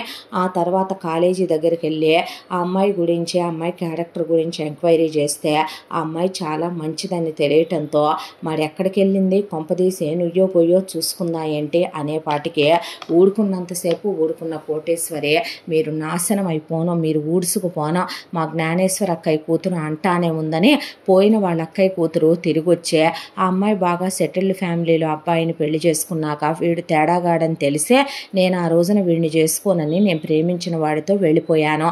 మీ అందరు కలిసి దాన్ని నెత్తికి వీడిని కడతారని, దానికి వీడిని గుదిబండం చేస్తారని నాకేం తెలుసు, ఇలాంటి క్యారెక్టర్లెస్ ఎదవల దగ్గర ఏ ఆడది కాపురం చేయగలుగుద్దే అనేపాటికి చంప చెల్లు అనిపించినట్టు అనిపించింది ఆ మాట. ఆ తర్వాత కులంగాని వాడికి ఉండే గుణం కూడా కులపోడు అని చెప్పుకునే మన కులాల వాళ్ళకి ఉండవు, ఏం చేద్దాం మరి, అదే రాత, అదే కర్మ అనే నానా మాటలు అన్న తర్వాత మా పిల్ల మీ వల్లే, మీరు పెట్టిన బాధలు తట్టుకోలేకే, మీరు పెట్టిన చెరలు తట్టుకోలేకే పోయి ఉంటుంది, మీరు నాశనం అయిపోను, మీరు ఊడ్చుకుపోను అనే ముందంతా మెదలకుండా ఊరుకున్న తర్వాత వాళ్ళ పిల్లనే వెనకేసుకొచ్చి మాట్లాడుకున్నారు వాళ్ళు. ఆ తర్వాత ఇక ఏంట్రా ఆడది అదే అంత ఉక్రోషంగా పోతే మగాడివి నువ్వు బ్రతకలేవా అన్న తర్వాత ముందతని పురుషాహంకారం వచ్చి ఆ అమ్మాయి తన కాళ్ళు పట్టుకోవాలి అందే. తర్వాత అతని పురుషాహంకారం తిరిగి వచ్చి నా తప్పు అయిపోయిందని ఒప్పుకోవాలి అందే. ఆ తర్వాత అతని పురుషాహంకారం వచ్చో సారీ చెప్తే చాలందే. ఆ తర్వాత అతని పురుషాహంకారం ఆమె కనిపిస్తే చాలందే. ఆ తర్వాత అతని పురుషాహంకారం అసలు ఆమె తిరిగి వస్తుందా, బ్రతికే ఉందా, పోయిందే అనిపించటం మొదలుపెట్టే ఆ పురుషాహంకారంలో అహంకారం పోయి ఆ పురుషత్వం, ఆ ఇల్లు వాకిలి ఆ అమ్మాయి ఉండగా ఇంటికి వచ్చేసరికి ఇంట్లో ఒక తోడుండేది, అది తనకే ఆ రోజు తెలియదు. నిజంగా తనకు ఒంట్లో బాగోపోతే పక్కనే ఉండి నిద్రాహారాలు మానే ఎంతో ప్రేమగా చూసుకునేది, ఇల్లు శుభ్రంగా ఉంచేది, రోజు పూజ చేసుకునేదే. ఆ బుక్ తీసి చదవటం మొదలుపెట్టాడు. ఆ అమ్మాయి కళలు, ఆశలు, ఊహలు అన్నీ తెలిసినే. నిజంగా తను పీజీ చేశాడు, గవర్నమెంట్ ఉద్యోగం చేస్తున్నాడు. తన దగ్గర 4 రూపాయలు మెదులితే ఇప్పటి వరకు నాన్న ఆస్తిలో వాటా పంచవలేదో, అక్కా బావ కుక్కలు కొట్టుకున్నట్టు కొట్టుకుంటారో, తన శరీరాన్ని వాళ్ళెవరో అలా టెస్ట్ చేయటానికి తను మెదలకుండా ఊరుకోవచ్చా? చదువుకున్న తనకి సంస్కారం లేకుండా పోయిందే. ఎందుకిలా దిగజారిపోయాడు తను? ఎందుకిలా ఆమెను అర్థం చేసుకోలేకపోయాడో? ఆమెమైనా తనని నగలడిగిందా, డబ్బు అడిగిందా, నువ్వు చీరలు తేలేదని అడిగిందా? ఆమె వంట చేసినప్పుడు బాగుందనే ఒక చిన్న మాట. ఎందుకు? జీవితాంతం తినాల్సిందే ఆమె వంటే కదా, తను ఇష్టపడే కదా ఆమెను చేసుకున్నాడో. అలాంటప్పుడు ఎందుకు ఆమె చేసే ప్రతి పనిలో వంకనెతికాడో? ఇల్లు తను చాలా శుభ్రంగా ఉంచుద్ది, అయినా వంకలెతికాడో. బట్టలు శుభ్రంగా ఉతుకుద్ది, అంట్లు శుభ్రంగా తోముద్ది, ఇంట్లో పని వాళ్ళని పెట్టమని ఏ రోజు అడగలేదో. ఎందుకు తను అర్థం చేసుకోలేకపోయాడు? తిన్నావా అని ఎందుకు అడగలా? కలిసి భోంచేయాలనుకోవటం ఒక భార్య ఊహించేది తప్ప, ఆలోచించేది తప్ప, భర్తగా ఆమెతో ముద్దు ముచ్చట్లు ముడిపాలతో శారీరకంగా కలవాలనుకుందే తప్ప తన్నే రోజైనా దూరం పెట్టాలనుకుందా? నువ్వు నాకు నగలు చేయించందా? ట్రిప్పులకి తీసుకెళ్ళందా? పోనీ నీ జీతం తెచ్చి నా చేతుల్లో పోయి అందా? అమ్మొచ్చే అన్ని మాటలు మాట్లాడొచ్చా? నాన్న తన్నే కోడలై ఉంటే అలా మాట్లాడొచ్చా? అక్క తన్నంత హీనంగా చేసి చూడొచ్చా? తను తన వాళ్ళతో చాడీలు చెప్పొచ్చా? ఎందుకు ఇలా బిహేవ్ చేశాడో? ఆఫీస్కి వెళ్ళాడో. ఆఫీస్కి వెళితే ఆఫీసులో అందరూ మీ ఆవిడ ఇలా వెళ్ళిపోయిందంటగా. ఎందుకురా బాబు, నీకో విషయం చెప్పమంటావా? సరైన ఆడయి దొరకట్లేదని మాలాంటి మగాళ్ళు ఏడుస్తుంటే మంచి అమ్మాయినే నీలాంటి వాళ్ళకి ఏం పోయే కాలం వచ్చిరా అలా చేసుకోవటం? నా పెళ్ళం నన్ను ఏమీ అనకపోతేనే తీసుకెళ్ళి పోలీస్ స్టేషన్లో కూర్చోబెట్టింది తాగొచ్చాననే. వీడి పెళ్ళం తెలుసా? వీడమ్మ ఏదో అందని చెప్పి వీళ్ళ ఫ్యామిలీ మొత్తం మీద డొమెస్టిక్ వైలెన్స్ గృహహింస పెట్టి కోర్టు దాకా వెళ్ళి విడాకుల దాకా వెళ్ళాక వేరు కాపురం పెట్టుకున్నాడు వాడు. నా పెళ్ళం అసలు ఇంట్లో నోడెత్తితే ఊరుకోదో. మా ఇంట్లో మా అత్తయ్య పెత్తనం, మా ఇంట్లో మా మామ చెప్పినట్టు జరగాలి. మా ఇంట్లో అసలు మా ఆవిడ గీసిన గీత నేను దాటకూడదు. మా ఎవరు బతుకులు సుఖంగా ఉన్నాయి అనుకుంటున్నావు? బంగారం లాంటి భార్య దొరికితే పోగొట్టుకుంటారా? అమ్మ జీవితంలో అన్నీ చేయగలుగుద్దేమో, కానీ అమ్మ మనకి పడక సుఖాన్ని ఇవ్వలేదు. అమ్మ మనతో పిల్లల్ని కనలేదు. అమ్మ మనతో జీవితాంతం తోడుగా ఉండలేదు. నాన్న మనకి ఆస్తిని ఇవ్వగలడేమో, ఆ ఆస్తిని మనం నిలుపుకున్నా నిలుపుకోకపోయినా మన అర్థం చేసుకునే భార్య కావాలి. మనం ఎంత సంపాదిస్తే అంతలోనే సంసారాన్ని గుట్టుగా నెట్టుకొచ్చే ఇల్లాలు కావాలి. అలాంటి అమ్మాయి దొరికితే పోగొట్టుకోవటం ఏంట్రా నీ పిచ్చి కాకపోతే? అక్కలు చెల్లెళ్ళు ఇళ్లకు వస్తే వాళ్ళకంటూ కొన్ని హద్దులుండవా? మన కోసం వాళ్ళ కాపురాలని వాళ్ళేమైనా పోగొట్టుకుంటారా? వాళ్ళ మొగుళ్ళను వాళ్ళేమైనా వదిలేసుకుంటారా? అలాంటిదే అక్కలు వచ్చిన తర్వాత అక్కల మీద పెళ్ళాలకి చెప్పే, పెళ్ళాలని అక్కలు పంచనామాలు చేస్తుంటే చూస్తూ ఊరుకోవటం ఏంటి చేతగాని వాళ్ళలాగా? నువ్వు తప్పు కదూ. ఒక ఆడదాని మనసు అలా బాధ పెట్టకూడదు కదూ. నువ్వు చేసింది కరెక్ట్ అని నీకు అనిపిస్తుందా? నువ్వు చదువుకున్నావు, నీకు సంస్కారం ఉందే, నువ్వు ఇంత గవర్నమెంట్ ఉద్యోగం చేస్తున్నావు, మరి దానికి తగ్గ విలువేదే, దానికి తగ్గ గౌరవించటమేది భార్యనే. ఎందుకురా? మంచి మొగుళ్ళుంటే మంచి పెళ్ళాలు దొరకరు, మంచి పెళ్ళాలుంటే మంచి మొగుళ్ళు దొరకరు. ఏం కర్మరా బాబు ఇది అనేసారు ఫ్రెండ్స్. ఆ తర్వాత అమ్మా నాన్న పోతే పోయిందది, పెళ్లి చేసుకోమని సంబంధాలు చూశారు. పెళ్లి చూపులకు వెళ్ళాడు. వెళ్ళిన దగ్గర ఒకతే నీ జీతం ఎంత అని అడిగింది. ఎంత అన్నాడో. నువ్వు సెకండ్ హ్యాండ్ గాడివి కదా, ఒక ఆడది వదిలేసిన నిన్ను చేసుకోవటం చిన్న విషయం కాదు. నువ్వు రోజు నాతో కాపురం చేయాలి, సంవత్సరం తిరిగేసరికి పిల్లల్ని కనాలి, నీ పై డబ్బులు జీతం తెచ్చి నా చేతికి ఇవ్వాలి. నిన్ను నేను పెళ్లి చేసుకోవటమే ఎక్కువ. మీ అమ్మ నాన్న అక్క బావ పద్దాకి ఇంటికి వస్తే నేను ఊరుకోను. నీ ఆస్తిలో వాటా నువ్వు పెట్టించుకొని తర్వాత అదే నా పేరు మీద పెట్టేయాలి. నాకు నగలు చేయించాలి, కారులో తిప్పాలి, నన్ను సినిమాలు షికార్లకి తిప్పాలి. నువ్వు నన్ను కొడితే ఊరుకోను, తిడితే ఊరుకోను, తాగితే ఊరుకోనని చెప్పేసరికి తన భార్య జ్ఞాపకం వచ్చింది. కళ్ళల్లో నీళ్లు తిరిగినాయి. అక్కడి నుంచి లేచి నచ్చలేదని వచ్చేసాడు. ఇంకొక అమ్మాయి పెళ్లి చూపుల్లో కూర్చొని ఉండగానే వాంతులు చేసుకుందే. నేను ప్రెగ్నెంట్నే, అబార్షన్ చేయించుకుంటాను, నా బాయ్ ఫ్రెండ్తో నేను కాల్ జారాను, అదేమీ నేను తప్పుగా అనుకోవట్లేదు. ఎవడో ఒకడిని చేసుకోవాలిగా, సుఖపట్టడానికి సుఖపెట్టడానికే. మా ఇంట్లో వాళ్ళు మన ఇద్దరికి కులం కలిసిందని పెళ్లి చేస్తానన్నారనే పాటికే అక్కడి నుంచి లేచి వచ్చేసాడు. తర్వాత ఇంకో పెళ్లి చూపులో అక్కడికి వెళ్తే నేను విడోని, నాకు ఆల్రెడీ 2 పిల్లలు ఉన్నారు, నీతో నేను ఇంకో 2ని కంటాను, వీళ్ళని కూడా నువ్వు ఫాదర్లానే చూడాలి అనే పాటికి అక్కడి నుంచి లేచి వచ్చేసాడు. ఇలా పెళ్లి చూపుల మీద పెళ్లి చూపులకు వెళితే వెళ్తుంటే ఏంటి నాన్న ఇదే అంటే, నువ్వేమైనా ఫస్ట్ హ్యాండా, నువ్వేమైనా ఫ్రెష్ ఏంట్రా, మరి నీకు ఫ్రెష్ క్యాండిడేట్లు కావాలంటే ఎలా దొరుకుతారో, అదేంటమ్మా నాన్న అలా మాట్లాడతాడు, పోనీ ట్రాన్స్ఫర్ పెట్టించుకొని ఇక్కడికి వచ్చి ఉండనా, మీ నాన్నే నేను చూసుకోలేనురా, పొద్దున్న లేచిన దగ్గర నుంచే మీ నాన్నకి నేను పడగది సుఖాన్ని ఇవ్వనా, ఇంటి పని వంట పనులే చూసుకోనా, పనమ్మా ఉంది కదమ్మా నీకు, ఉన్నా సరే నా వల్ల కాదు.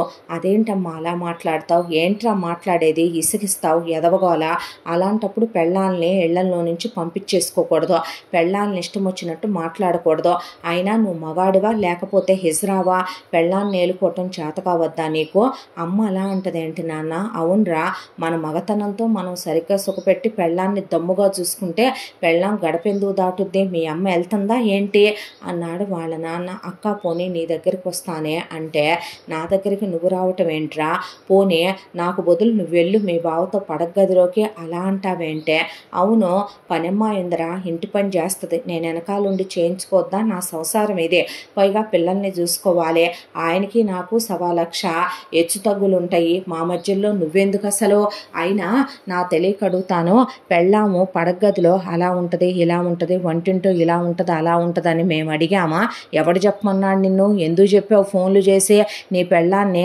ఎందుకు నువ్వు పెగ్గులు కలపమన్నావు, నీ పెళ్ళాం మీద ఎందుకు చేసుకున్నావు, నీ పెళ్ళాన్ని ఎందుకు హీనంగా చూసావు, మరి నీ పెళ్ళానికి ఎక్స్పెక్టేషన్స్ ఉన్నప్పుడు వాటికి తగినట్టే నువ్వు ఉండి నీ పెళ్ళాన్ని నువ్వు పోగొట్టుకోకూడదు, సెకండ్ హ్యాండ్ ఎదవ్వే, ఎవరో ఒకళ్ళని చేసుకోపోని నాన్న చూసినప్పుడు మళ్ళీ అలా కాదో, అన్నీ నీకు నచ్చినట్టు ఉండాలంటే ఎలా జరుగుద్ది, మూసుకొని ఫోన్ పెట్టే, మళ్ళీ ఫోన్ చేస్తే మర్యాద ఉండదు అనేసి ఫోన్ పెట్టేసింది వాళ్ళ అక్క. ఆ తర్వాత అతని స్నేహితురాళ్ళు కలిసి ఒక్కటే చెప్పారు, ఆ అమ్మాయి మిషన్ కుట్టుకుంటే తప్పేంట్రా, ట్యూషన్ చెప్తే తప్పేంటి, ఎవరి కోసం రూపాయి దాయాలనుకుంది, మీ ఫ్యామిలీ గురించే కదా తను ఆలోచించింది, నువ్వు మనిషివైతే మాడి ఏ పేపర్లోనూ యాడివు, బతికుంటే తిరిగి వస్తుంది, లేదంటే ఇక నీ జన్మనెవడూ మార్చలేడు అన్నాక ఇంటికి వచ్చేసరికి ఇంట్లో వండి పెట్టే దిక్కు లేదు, చూసే దిక్కు లేదు, పట్లుతికే దిక్కు లేదు, పట్టించుకునే వాళ్ళు లేరు, వేసల్ని పిలిస్తే వేసే శరీరాన్ని ఇస్తుందే కానీ మనస్ఫూర్తిగా భార్యలా ప్రేమగా తనతో కలుస్తుందా, లేదు, పైగా కమ్మగా వండి పెట్టుద్దా వంట మనిషి భార్యలా తన ఆరోగ్యాన్ని దృష్టిలో పెట్టుకొని, లేదు, ఇల్లు నీట్గా భార్యలా పని మనిషి ఉంచుద్దా, లేదు, తను చాలా పెద్ద తప్పు చేశాడో, తను నిజంగానే చదువుకున్న మూర్ఖుల్లా పశువుల మృగంలా బిహేవ్ చేశాడు, ఆమెని నరకం పెట్టాడు, చిత్రహింసలకు గురి చేశాడు, ఆడపిల్లగా కలలు కనే హక్కు తన్నే, కట్టుకునేవాడు ఇలా ఉండాలి అలా ఉండాలని కోరుకునే హక్కు తనకి లేదా, ఆమె కలలు కన్న భర్తగా నేనుంటే అసలు ఇన్ని ప్రాబ్లమ్స్ వచ్చేయ్యా, నిజమే నా స్నేహితులు చెప్పినట్టు చివరి వరకు మనకు తోడుండేదే, నిజంగా మనకి ఏ కాలో చెయ్యో పడిపోతే ఉచ్చం నీచం అనేది ఆలోచించకుండా కుడిచే ఎడంచే అనే తేడా లేకుండా మనకు అన్నీ ఎత్తిపోసి చూసేది మన భార్య, ఆ నిమిషం మన తల్లి రాదు, తండ్రి రాడు, అక్కలు చెల్లెళ్ళు అన్నలు తమ్ముళ్ళు అయ్యో పాపం అంటారే తప్ప ఎవరూ చూడరు, ఎవరూ చెయ్యరు, ఎందుకు నేనింత దిగజారిపోయానని పేపర్లో యాడిచ్చాడో, ఇచ్చి ఆ తర్వాత తను వెతికించడం మొదలుపెట్టాడు, ఆమె ఫ్రెండ్స్ అందరినీ మీ కాళ్ళు పట్టుకుంటాను, తన గురించి తెలిస్తే చెప్పండి అంటే, పద్మ చాలా మంచిదే, తన మనసు గాయపడి ఉంటుంది, ఎక్కడికి వెళ్ళింది మాకు చెప్పలేదండి, నిజంగా చెప్తున్నాం అన్నారు, అనేసరికి మంచిది, ఆ మంచిదాని విలువే తను తెలుసుకోలేకపోయాను అనుకునేలోపు పద్మ ఇల్లుగల్లావిడ చాలా ప్రమాదంలో ఉన్నానని వేయించాడు యాడ్లో, దాంతో ఆవిడ ఫోన్ చేసి, ఎవరండి మీరు, పద్మ గురించి అడిగారంటే, ఉందా పద్మ అక్కడ అంటే, మీరెవరంటే తన నా భార్య అమ్మ, విలువ తెలుసుకోలేక ఆ మాణిక్యాన్ని పోగొట్టుకున్న పనికి మాల వెధవని నేను అని చెప్తే, చూడు బాబు ఎంత మంచిదా పిల్ల, ఎవరితో అయినా నోరెత్తి మాట్లాడుద్దా అయ్యా, కష్టపడి ఇక్కడికి వచ్చి మిషన్ కుట్టుకుంటుంది, పిల్లలకి ట్యూషన్ చెప్తుంది, అలాంటి పిల్లని ఎలా చేసి పంపాలనిపించిందయ్యా, అమ్మలు నాన్నలు అప్పలు చెల్లెళ్ళు అత్తలు మామలు చుట్టుపక్కల జనాల ప్రధానం, భార్యకి భర్త భర్తకు భార్య ప్రధానం, రేపొద్దున మీకు పిల్లలు పుడితే మీకంటూ ఒక కుటుంబాన్ని నిర్మించుకొని బాధ్యతగా ఉండాలి, ఎందుకబ్బా ఇలా చేసుకుంటారో, గవర్నమెంట్ ఉద్యోగస్తుడు అయింది నువ్వు చేయొచ్చా ఇలాగానే ఆవిడ అడ్రస్ చెప్పింది, దాంతో వెళ్ళి ఆవిడకి థ్యాంక్స్ చెప్పి పద్మ కాళ్ళు పట్టుకున్నాడు, తప్పైపోయిందన్నాడు, నువ్వు రాసిన పుస్తకం అంతా చదివానన్నాడు, నీ విలువ తెలుసుకున్నానన్నాడు, నేను చాలా పెద్ద తప్పు చేశానన్నాడు, క్షమించమని వెక్కిళ్ళు పెట్టి ఏడ్చాడు, ఇంకెప్పుడు జీవితంలో తాగనన్నాడు, స్మోక్ చేయనన్నాడు, అసలు ట్రాన్స్ఫర్ పెట్టించుకొని దూరంగా వెళ్ళిపోదాం, మా అమ్మ నాన్న, మీ అమ్మ నాన్న, మా అక్క బావ అందరికీ దూరంగా ఒకే ఒక్క ఛాన్స్ ఇవ్వు, నువ్వు కలలు కన్న భర్తగా ఉంటానురా, ఇంకెప్పుడు తప్పు చేయను, నీ విలువ నాకు తెలిసింది, క్షమించు అన్నాక ఇల్లుగల్లావిడ చుట్టుపక్కల వాళ్ళు కూడా మారాని అంటున్నాడు. అమ్మ, మగాడు భర్త తోడు లేకుండా ఆడది బ్రతకలేదని మేము చెప్పం, ఈ సిచ్యువేషన్లో నువ్వు ఆనందంగానే బతుకుతున్నావు, కానీ అతను మారానన్నప్పుడు ఒక్క అవకాశం ఇవ్వు తల్లి, ఎంతైనా నీకు తాళి కట్టిన భర్త కదా అన్న తర్వాత ఆ అమ్మాయి ఏం మాట్లాడలా. ఆ తర్వాత అక్కడ వాళ్ళకి థ్యాంక్స్ చెప్పి ఆ అమ్మాయిని తీసుకొచ్చుకున్న తర్వాత ఆ అమ్మాయిని కౌగిలించుకొని వెక్కిళ్ళు పెట్టి ఏడ్చాడు, తప్పు చేశానన్నాడు, ఆ అమ్మాయి కాళ్ళే పట్టుకున్నాడు, నీకు నచ్చినట్టే ఉందాం ఇహ నుంచి అన్నాడు. ఒరేయ్, నోరు మూసుకొని దానికి విడాకులు ఇచ్చేయరా, అది అలా బరితెగిచ్చి ఎవడెవడితో పోయొచ్చిందో అనేపాటికి నానా కొట్టానంటే దెబ్బకి అరదెబ్బ వేస్ట్, నీకు ఆస్తిలో చెల్లి గవ్వ పెట్టనంటే నువ్వు సంపాదించిన చిల్లులు గవ్వలు నువ్వే ఉంచుకోరా బాబు, నీకో దండం, అమ్మకో దండం, అక్కకో దండం, బావకో దండం, మా అత్త మామలకో దండం అని ఉద్యోగం ట్రాన్స్ఫర్ పెట్టించుకొని ఆ అమ్మాయిని తీసుకుని దూరంగా వెళ్ళిపోయాడు. ఆ తర్వాత జీతం పై డబ్బులు తెచ్చి ఆ అమ్మాయికి ఇస్తూ మిషన్ కుట్టుకోమన్నాడు, ట్యూషన్లో హెల్ప్ చేస్తున్నాడు. వెంటనే పిల్లల్ని కనొద్దనుకున్నారు, స్థలం కొనుక్కొని ఇల్లు కట్టుకున్నారు, ఎవరికీ చెప్పలా. ఆ తర్వాత కారు కొన్నాడు. నిజంగానే చాలా మారాడు శ్రీనివాసు. ఆ తర్వాత ఒక్కళ్ళనే కందామనుకున్నావుగా, ఒక్కళ్ళనే కందాములే అంటే ఆ అమ్మాయికి బాబు పుట్టాడు, ఆపరేషన్ చేయించేసి ఇప్పుడు ఆ అమ్మాయితో తను కలలు కన్న భర్తగా, తనని ప్రేమించే భర్తగా, తను ఒకరోజు ఆశించిన భర్తగా, ఆశపడ్డ భర్తగా ఉండటం మొదలుపెట్టాడు శ్రీనివాసు. తన కొడుకు, తన భర్త, తను ఇక అప్పుడప్పుడు ఎప్పుడైనా పుట్టింటి వాళ్ళకు ఫోన్ చేయటం, అత్తారింటి వాళ్ళకు ఫోన్ చేయటం తప్ప అసలు వెళ్ళటం కూడా మానేసింది పద్మ. శ్రీనివాస్ కూడా వెళ్ళటం మానేశాడు. వాళ్ళ బ్రతికేదో వాళ్ళు చూసుకోవటం మొదలుపెట్టారు. అనవసరమైన విషయాల్లో కలగజేసుకోవటం మానేసి రూపాయి సేవింగ్స్ చేయటం మొదలుపెట్టాడు. చివరి వాడికి కడదాకా మనకి నిజానికి శారీరక సుఖం భార్య మీద భర్తకి, భర్త మీద భార్యకి కడదాకా ఉండదేమో, కానీ ఒకళ్ళకొకళ్ళు తోడుండాలి, కష్టం సుఖం పంచుకోవటానికే మనకంటూ ఒక మనిషి ఉండాలి అనేది అర్థం చేసుకున్నాడు శ్రీనివాసు. ఆ అమ్మాయి నిజంగానే ఏ గొంతెమ్మ కోరికలు కోరలేదు. అతని నుంచి ఆమె ఆశించిందే ఏ ఖరీదు ఏ వెల లేనటువంటి ప్రేమ. ఆమె ఆశించింది అతని అనురాగం, అతని నుంచి మమకారం, అతని నుంచి ఒక సెక్యూర్డ్ లైఫ్, అతని ప్రేమ, అతనిచ్చే ప్రేమ ప్రేమ ప్రేమ తప్ప ఆమెకి ఏమీ వద్దు. ఆ ప్రేమను అతను ఇప్పుడు సంపూర్ణంగా ఇస్తున్నాడు. పిల్లాడి కోసం 4 రూపాయలు దాచుకున్నారు. ఆ తర్వాత కాస్త స్థలాల మీద వాటి మీద పెట్టుబడులు పెట్టాడు. రిటైర్మెంట్ ప్లాన్ చేసుకున్నారు. మ్యూచువల్లో 4 డబ్బులు దాచుకున్నారు. భార్య సంపాదించే డబ్బులు ఆమెనే ఒక అకౌంట్లో వేసుకోమని చెప్పాడు. ఇలా హ్యాపీగా వాళ్ళ లైఫ్ 3 పువ్వులు 6 కాయలుగా సాగిపోతూ ఆ అమ్మాయి కలలు కన్న భర్తగా అతని అమ్మాయి విలువ తెలుసుకొని మారాడు. ఇలా మారని మృగాలు ప్రపంచం మీద చాలా ఉన్నాయి. అలాంటి వాటితో ఆడపిల్ల జీవితాన్ని సాగించమని ఎవరూ చెప్పరు. కానీ మారే అవకాశం ఉన్న ప్రతి ఒక్కడికి కూడా మాట్లాడి చెంప చెళ్ళు అనిపించైనా సరే మార్చుకొని వాళ్ళ కాపురాలను వాళ్ళే నిలబెట్టుకోవాలి. ఆడపిల్లలు తెంచుకొని వెళ్ళటం మొదలు పెడితే సమాజంలో ఎక్కడికి వెళ్ళి ఆగుతారో తెలియదు. అలాగని కాపురాన్ని ఎంతవరకని అవతల వాళ్ళు నరకాలు పెడుతున్నా భరించుకుంటూ రావాలా అంటే అది చేయకూడదు. ముందు దేన్నైనా దాని పరిధి వరకు మనం దాన్ని భరించి ముందు అది మన వైపుకి వంగుద్దా వంగదా, వంగేటట్టయితే ప్రయత్నించడంలో తప్పు లేదు. ఇనుమైనా కాల్చి దెబ్బ కొడితేనే వంగుద్ది, బంగారమైన పుటం వేస్తేనే దానిలో ఉన్న వన్నె బయటకు వస్తుంది. లేదు అది మారదు అనుకున్నప్పుడు తుప్పెక్కిపోయే ఇనుము లాంటి బుద్ధి వాళ్ళదన్నప్పుడు తీసి అవతల పారేయటం తప్ప చేయగలిగింది ఏమీ లేదు. ఇక్కడ అమ్మాయికి కొన్ని విషయాలు అర్థమైనాయి. శ్రీనివాస్ అలా తయారవటానికి కారణం వాళ్ళ నాన్న వసంతరావు, వాళ్ళ అమ్మ జలజ. పిల్లల్ని ఎలా పెంచకూడదో అలా పెంచారు శ్రీనివాస్ వాళ్ళ అక్కని, శ్రీనివాస్ని. అలా అనుకుంటే తన తల్లి కూడా తన్ని తన తమ్ముడిని ఎప్పుడూ పట్టించుకున్నది లేదు. తనకు మంచి చెడు చెప్పింది లేదు, వాడికి చెప్తుంది లేదు. రేపొద్దున వాడెలా తయారవుతాడోనని ముందే జాగ్రత్త పడుతోంది. తన గురించి తనంటే కొడుకు తనకి ఎంత రెస్పెక్ట్ ఇచ్చి ఎలా చూస్తాడనేది వాళ్ళ అమ్మకి తెలుసు. తెలుసు. ఇక ఇలాంటి ప్రపంచంలో బ్రతికేస్తున్నాం మనం. అలాంటప్పుడు మన జాగ్రత్తలో మనం ఉండి మన జీవితాల్ని మనమే బాగు చేసుకోవాలి. ఎవరో వస్తారు, ఏదో చేస్తారు, ఉద్ధరిస్తారు అనుకుంటే మనకన్నా ఉత్కృష్టమైన బతుకులు బతికే వాళ్ళతో పోలిస్తే మన బతుకులు బెటరే అనుకోవాలేమో. బహుశా ఇంతటితో ఈ కథ సమాప్తం. మళ్ళీ మరొక మంచి కథతో కలుద్దాం. ఇంత మంచి కథను మనకు అందించిన కథా రచయిత్రి జి. యామిని శ్రీనివాస్ గారు. ఇలాంటి ఎన్నో మంచి మంచి కథలు మన ఛానల్లో మీరు వినాలనుకుంటే తప్పకుండా మన ఛానల్ని లైక్ చేయండి, షేర్ చేయండి, సబ్స్క్రైబ్ చేయండి, బెల్ ఐకాన్ క్లిక్ చేసి ఆల్ అనే బటన్ని ప్రెస్ చేయడం మర్చిపోకండి. మరో మంచి కథతో తప్పకుండా మీ ముందుకు వస్తాను. Thank you so much.